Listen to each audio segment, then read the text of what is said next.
napatay yung glue muna. Basta pag dinikitan niya yung Harit, so medyo mahirap. May certain level of technicality yung glue versus Irithel. Pero ang nagpaganda rito sa glue matchup is yung sinabi ni Rockard kanina na walang counter. Walang sagot dito mula sa side ng Aurora. Usually may mga soft counter pa kung hindi mo na malak in yung Faramis or yung Vex. Madami pang ibang sagot eh. Pero this time around, it feels like pag pumasok yung glue, wala kang choice kundi tanggapin kung ano yung sasabihin niya. So let's see kung magiging difference maker ba yun dito sa game number 1 ng Aurora at Bigetron Alpha. Ang hirap doon, men. Pag sinabi sa'yo ni Glue, ang pangit mo. Wala kang magagawa. Tatanggapin mo yun. Walang no counter, no? Lalo pag nanggaling kay Luke, men. Pogi pa naman si Luke. Galing pa kumanta niyan. Galing pa kumanta! Mainit pa Mela kay Reyna J. Sabi niya, tara 1v1 tayo. Kaso yun, masakit lang yung hampas ni Khalid. Lalo si Khalid dito ay merong hawak ng thrill. May added adaptive damage. So, makapli talaga yan. Sobra. So, at least for now, pwede lang naman anong tawag doon? Sumilip-silip lang si Pamela. Pero habang wala pa siya Way of the Dragon as well, and wala pang way to follow up kung sakaling may tamaan ng nakakap ng Jeet Kundo, kailangan muna niyang mag-boost. And again, Super Ken, level 4 naman na yan. So, there will be some kill potential, pero there's not much after that. Sabihin ko sana, parang parang Filipino team yung naglalaro, pero parang gano'n na rin. Sabihin ko sana, mali pala. Pero parang gano'n na rin eh. Gano'n din. Tama naman, half true. Actually, huwag na tayo maglokohan. Parang gano'n din naman talaga eh. Pero kasi very relaxed yung takbo ng laro natin para wala masyado nagsusuntukan. I mean, unang nagsuntukan si Pamela at si Reyna J kanina, pero yun, dumadash in lang, pinupokan lang nila yung Khalid, pero may heal din naman si Reyna J, so hindi siya masyadong, hindi sasama yung loob niya kaya Pamela. Dahil pwede niya na ma-sustain yung mga pokes sa gitna ng gagaling mula sa Bigetron Alpha.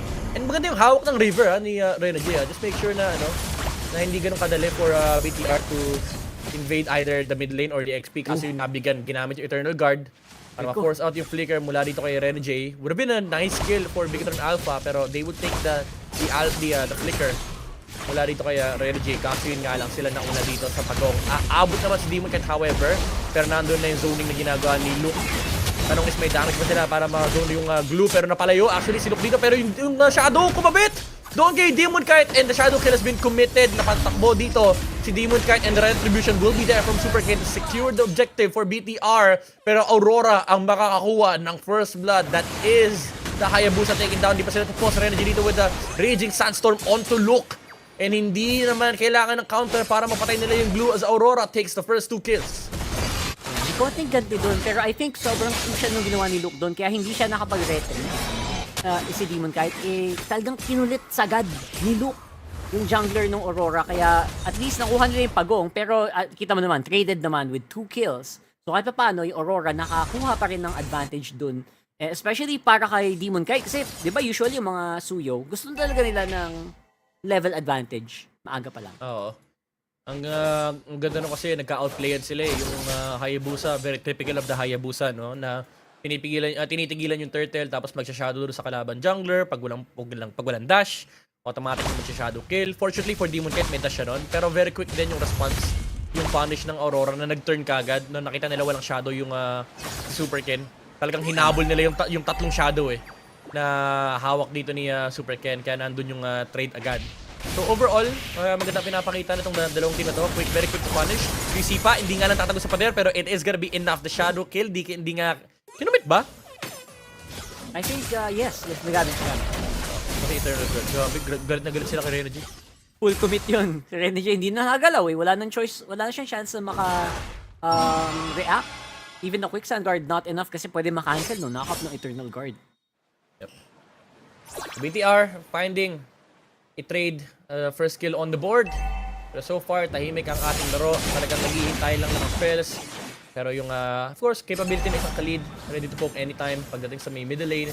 Pero the turtle is gonna be spawning in 5 seconds.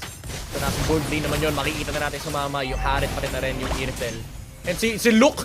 Si Luke nandito rin, si Gluck! Si Go. Si Gluck. Gluck, man! Ang glue ni Luke. Si Gluck. Oo, kung ang Pilipinas may Glock 9, ito, si BTR Alpha may Glock. Kasi level 6 na siya, Glock 6. Hoy, grabe naman yung zone na ginagawa dito ng Aurora, pero yung BTR Alpha, Super Ken, di nakalapit kasi hinarangan siya ni Edward, and nakakuha na ng dalawa dito ang Aurora. It's Pamela and Luke going down. And Moreno, hinahampas ng sarili niyang Eternal Guard. Ano to? Pumutok. Bakit may Lord daw yung kalaban? Ah, may Valentina nga pala sa kabila, sabi niya. Night question, parang may nakita akong pumutok na mga ano yun. Nakuha ba ni Valentina yung passive? Kasi parang pumutok yung blue eh. Ah, pag ginampas ng Eternal Guard, Pag kinuha ng Eternal Guard, siguro. parang parang may pumutok eh. May mga ganong mechanics si Valentina eh, 'di ba? Pag yung ano nga, yung dragon nga pag kinuha niya yung boom skill ni Uzong, kuha niya. Siguro yung hampas sa Eternal Guard kasi may passive yun eh. Same sila ng passive tama. ni Vexana. Eternal Guard mismo. Tama. Isa sa mga things na pwede natin i-double check mamaya pag tayo. There's Pamela. I like it. Napopoke niyang Aurora dito. So BTR Alpha, pero protektahan lang naman nila yung purple buff ni Super Ken para hindi magulo ng Aurora dito yung jungle nila. So far, again, very quiet yung mapa natin. Munti ko sabihin very tahimik, napaka-konyo ko naman. Pero gano'n na nga. It is what it is. Tama. Tama naman, di ba? Mala PH versus PH, nagalawan ang nangyayari dito, ang katahimikan sa early game. Very high level, makrohan lang and pastuhan lang ng mga bush. Tapos Pamela dito ang sumisilip kasi nakita niya si Demon Knight naka-washing. Medyo mahirap sipain niyan kasi may double dash pa. Si Demon Knight Super Ken with a shadow. Inaabot niya rito si Doming Knight. Paggamit na ng sprint pero Renegade with the flicker set! Pero makuhuli pa rin naman si Doming Knight sa may bandang likuran. Sa may loob ng torre pala. And 1 for 2 exchange in favor of BTR Alpha. Napasobra ata sila Renegade doon. Pero si Super Ken, sumobra din naman. Wala siyang shadow and pinilit na pa rin mag-clear ng wave. And inabot niya rito yung stolen Eternal Guard mula kay Yue and Aurora equalizes that trade. Ang masama noon, yung paparating na turtle, walang purple buff na hawak dito si Super Ken. Yun lang. Na one hit combo. I don't know if that was worth it, pero I guess medyo hindi niya na-estimate na, ay, may Eternal Guard pa pala. Hindi pa pala safe na umikot sa mapa. And again, yun yung mga scenarios na, I guess small things na again, pwede mag-snowball into really big ones. 8 seconds para sa purple dito ng Bigetron Alpha. And I think, kakampuhan na yan ng Aurora dito. Oo. Actually, pwede nga nilang i-rush yung turtle pero pinili nila, of course, objective. Very Filipino MLBB. Si Luke, napapok dito, pero nandun yung Eternal Guard. Mula dito kay Moreno, Raging Sandstorm mula kay Renegade, forcing out the flicker from Moreno, pero unang tutumalit sa Renegade. Hindi sapat ang kanyang quick sun guard, yung sipa mula kay Pamela! Onto Demon Kite! Very big catch coming out from Bigetron Alpha. And si Luke, Ultra Zone sa may bandang likuran. And ito na yung sinasabi natin kanina, Rockhart, wala talagang counter. Yung yung look ni Glue, pwede na rin. Wala. And yung Eternal Guard, ginamit na rin ni Yue, pero hindi sapat yon para ma-dissuade dito yung Bigetron Alpha. As they're still gonna be able to take that objective. And Super Ken, siya pa yung mag-i-invade. Dahan-dahan na nakakat yung napapabagal yung Abante ng Aurora dito. Si Luke, ang talagang target lock niya ngayon kay Edward. Ayaw niya makatulong si Edward sa teamfight masyado.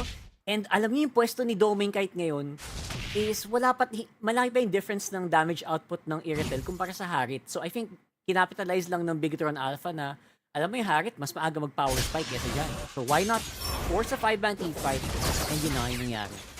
Yeah. Nalilimitahan nila yung lead dito ng Aurora. Hindi pa Pamela dito. Nasipa pa niya si Edward. And that is gonna be a combo coming up for BTR. Pero unang tutumba rito yung show ng BTR Alpha. Naka-double kill naman si Super Ken. However, that's a shadow kill. Taking down Edward and Renegade. And ngayon, si Demon Kite ay tamang hanap muna ng potential trade-off dito. Kaso ang problema, wala silang makikita dito sa mapa. Dahil nakapwesto sa mga bush dito ang BTR Alpha. Look once again. Looking to zone out the enemies. And si Super Ken playing the macro game. Split push muna. Oh, Eman with the Zaman Force. Harit is dishing out so much damage. Ayun na nga yung putok nung Vexana. Pero Super Ken naghahanap ng potential pick-up sa may bandang kaliwa. Pero siyang shadow kill, pero wala siyang mahaharap target. It's just Renegade. And alam natin na medyo sayang yung shadow kill kapag ginamit mo sa isang kalid. Nabuhay ni Renegade dito kasi wala siyang choice. Parang sobrang all-in lang nung pwede niyang gawin. Pag pumasok siya, parang wala nang labasan. And again, it's just the amount of damage. Yung damage profile din dito ng Bigetron Alpha is napakaganda. Just to make sure na madami din silang pang-cancel ng Quick Sun Guard, by the way. Hindi din basta pwede tumangki si Renegade sa harapan. Kahit yung glue lang, men, kaya niyang cancelin yan eh. Oo, pag nadikitan tsaka nahila mo, pag nadikitan ka, tapos ka talaga. Tapos ang masakit kasi dito, yung typical combo ng Aurora, yung Khalid tsaka Vexana, wala silang Vexana. I mean, pwedeng kopya ni Yue. yung Eternal Guard, pero hindi ganun ka-potent kasi yung Vexana talaga napakalaking tulong kapag may kasama kang Khalid. Yun yung pinag-uusapan natin kanina, pag inabot ka ng kamay ng Vexana, pwede ka mag-start ng isa pang rank game. Combo nalo, wala nang bisigan, no? Combo nalo. Oo. Ayan na nga. Sure win eh. Possible again. Sure win talaga yun kasi ang tagal nun. 8 seconds siguro, mga 7 seconds. Oo, men. Sinagad mo yung Sabi ko nga combo nun. pwede ka mag-queue. Pwede ka mag-queue. na ulit. Promise. Next game. Kasi ang next nun, syempre patay ka na, diba? Pwede ka nga mag-queue. Legit. Pero at this point, ang tanong is malalanding yung balahan dyan. Especially ngayon with Pamela nasa harapan. Oh, Rene J! Naku po! Nagamit na ni Rene J! Pumatay yung germs. Yung si Pamela dito, tinamaan ng focus kami na from Rene J. So kahit paano, wala naman na yung ultimate ni Khalid. Pero hindi pa rin naman makapagsimula ng Lord dito ang BTR Alpha. Pero napapoke sila. Napapoke din yung Aurora. Kasi, and di rin sila makalapit kasi may glue na nag-aabang dito sa mga damo. Yung mga bushes ay chinecheck na ng Bigetron Alpha dito. Look, is just doing his job. Para siyang security guard dito. Chinecheck niya lahat ng pwedeng labasan ng Aurora. Yung mga checkpoints ng BTR Alpha. Super Ken, starting the Lord, Rene J. He will have the Raging Sandstorm in just a bit. Pero yung Lord medyo bumababa na yung HP. Kailangan ng rumusponde ng Aurora. I-reset ba ito ng BTR Alpha? Hinawakan ni Rene J, pero here comes the Glook. Pero Eternal Guard, nagkalabasan na. Dalawang Lord tinamaan si Rene J dito. Shadow kill, di pa ginagamit ni Super Ken. Shadow pa lang. Pero nakuha na nila yung kill dito kay Rene J. And si Eman, sabi pa sa likuran, napagamit ng Purify. Pero habol sila ng Yue. Pero the retribution is there. Mula dito kay Super Ken, objective secured by Bigetron Alpha. Super Ken with the Shadow. Able to dodge away. Oh, bumalik! Naku po, bumalik sa kamatayan. So, nakakuha na siya ng trade dito. Si Yue, yung napatay niya. Pero that's 4 members from BTR Alpha being taken down, and silok na lang yung natitira ng miyembro dito ng BTR, and tutumba na rin siya sa kamay ni Demon Kai. 2-4-5 exchange in favor of Aurora. Although nawala yung Lord sa kanila, this is very big for them kasi pwede nilang linisin yung mapa ng Bigetron Alpha. Napasama siya sa balik niya dun sa Shadow, man. Hindi niya natansya yung damage ni Ming. Naku po. Hindi niya natansya si Ming eh. Nakatingin kasi si Ming eh. Hindi Pinagbabalin niya kay Ming eh. Yun ang problema eh. And Aurora, again, even though they lost that Lord, kahit paano, pwede nilang linisin yung farm sa side ng Bigetron Alpha. Although they will have to clear the big minion waves, yung Lord waves na sinasabi natin, yung mga enhanced minion waves, ang daming tawag sa mga yung minion waves. Basta yung wave na kasama ni Lord. Mga followers niya yun. Mga followers. Ay, no, guys. Okay, si Renishi, honestly, ang hirap nung situation niya ngayon. Pero I think the moment makuha siya ng Winter Crown, this will be a lot easier na mag-regen or mag-reload para susunod na hindi ba siya na fight naka-conceal? after the Raging Sandstorm. Hindi ba siya naka-conceal? No, kasi, ano? Kung naka-conceal siya, di siya pwede mag-Winter Crown. Ayun. Or baka naka-courage siya. Ewan ko. Actually, wala pa ako nakikita conceal eh. Tignan natin. Baka ngayon. siya. Baka naka-courage Ano ba? siya. Baka naka-rage, Kasi so far, I think that's the next logical step kasi talagang tunaw siya pag wala siyang ginawang after the Raging Sandstorm. Yeah. Baga, hindi layered yung talon dito ng Aurora. Pamela nag-aharap ng dito. Pero kita siya ng kita siya ng Aurora. Although wala kasi silang hard engage eh. So hindi rin nila ma-punish yung pwesto dito ni Cho. Wala sila ng mga tulad ng mga Edith, ng mga Tigreal. Lamang Hindi talaga sa yung bush check yung bacon, no? Simula kanina. Kasi pwedeng hawakan ng Cho lahat yan eh. Kumbaga, Shunpo lang ang puhunan. Ang only chance lang na ma-lockdown siya dito is kapag nag-layer yung stun ng Suyu into Raging Sandstorm into the crowd control of Edward. Kaso bibigay mo lahat yun sa isang Cho. Saka yung yung Eternal Guard. Oo, yung stolen na Eternal Guard. Diba? Parang bibigay mo lahat yun tapos isushunpo lang nun Cho. Parang wag na, boss. Tapos free hit na si Super Ken tsaka si Eman. Pag ganun, di ba? Honestly, ang laki talaga ng advantage ng Bigetron Alpha, especially in the mid lane push control. So, maximize nila yon. And si Pamela, kita mo naman, talagang abanting-abante and has full vision, by the way, of Auroras habang umikot sila dito. Kita ni Pamela 4 seconds lahat. to next. Para siyang ilaw, men. Iniilawan niya yung mga madadilim na lugar. He lights the way. Oo. Oh, ayan na. Nakita siya. Ayun, sinunpo lang, boss. Sinunpo lang. Pero at least hawakan ng Aurora. Dito yung bush ng Bigetron Alpha in front of the Lord. Super Ken, starting the Lord. Nandito rin naman si Demon. Kahit paano, this is an equal contest. However, si Dominic dito forced to clear the wave first. Pwede mag-turn dito yung BTR Alpha. Nakapwesto si Pamela. Pwede siya maghanap ng flicker play. Demon Kite, wag ka magpapakita. Alam nila, nandiyan ka sa bush na yan. May flicker yung Joe! Pero na-stun ni Edward. Nakakancel dito yung potential engage na mangyayari. And Pamela has to go out. And Bigetron Alpha. Kailangan nilang i-reset yung kanilang sarili. Kahit paano naman naka-slow push yung top lane. Medyo maganda yung pwesto ng Cho sana kanina kaso nandoon yung Phobius to provide the cancel na utility. And andyan na yung Conceal. Naka-Conceal pala. Naka-Conceal pala rin sa Reyna Chase. So wala nga Winter Crown. Dito yung Khalid. Super Ken with the Shadow. Wala siyang energy, Rockart. Kulang yung energy niya. Hindi nag-Milo. Pero si Dominic dito sa may bandang likuran. Si Nipa palayo. Pero kung una mamamatay. Yung Cho dito. And si Demon Ken makakasipin ng Lord. Shadow kill. Ginamit na rito ni Super Ken. Meron pa siyang Shadow Purify. O para hindi makakabet yung Shadow dito kay Yue. And Super Ken ay tutumba. Aurora with the outplays against Bigetron Alpha. What a beautiful play. And again, as much as nagsobra effort ni Super Ken doon to try to stay alive and keep the energy going, talagang hindi na naging sapat and mas malaki talaga yung retry and damage output ni Demon Kite doon sa Lord na yon. So beautiful juggling din na ginawa ng Aurora. Ang dami sa kanila na low na doon. Pero so far, they managed to stay alive and sila ngayon nakuha ng Lord and 2 kills. Ang greedy ni ang greedy ni Super Ken. Kanina, sinubukan niya patayin yung Valentina. Although nakuha niya naman yung kill, pero napatay din siya. Pero doon sa Lord fight na yon, sinubukan niya shadowan yung Valentina. Binalagan pa niya. Pinanis siya ni Yumi.